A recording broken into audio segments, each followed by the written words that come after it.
Pemerintah memutuskan menurunkan tarif tes PCR untuk meringankan beban masyarakat yang hendak bepergian dan sektor perekonomian. Sebelumnya harga tes PCR sekitar Rp495.000, namun dengan kebijakan baru para masyarakat dapat melakukan tes PCR dengan tarif maksimal Rp275.000 di Pulau Jawa, Bali Rp300.000 di luar Pulau Jawa. Tarif ini sudah resmi diberlakukan sejak Rabu 27 Oktober 2021. Sayangnya kebijakan ini tidak bersinergi dengan para penyedia fasilitas layanan tes PCR sebab perubahan tarif tertinggi yang diputuskan oleh pemerintah tidak melibatkan rumah sakit, perhimpunan dokter-dokter yang berkaitan dengan COVID-19. Keputusan penurunan harga dianggap dilakukan sepihak oleh pemerintah.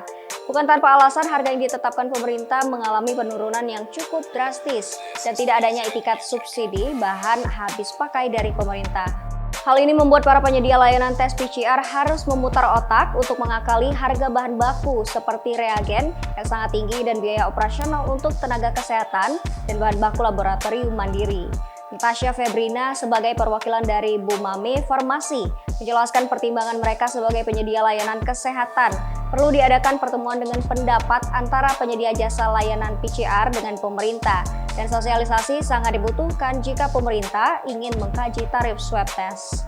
Hal ini demi menemukan jalan tengah terkait pengkajian harga PCR yang terjangkau bagi semua kalangan, sehingga pemerintah dapat memberikan solusi alternatif terkait bahan baku reagen dan mayoritas bahan baku lainnya yang sifatnya masih impor. Instruksi ini juga menuai berbagai kritik dari para ahli epidemiolog, bahkan para ahli menekan pemerintah untuk mengkaji ulang dikarenakan risiko besar yang bisa dialami oleh masyarakat luas.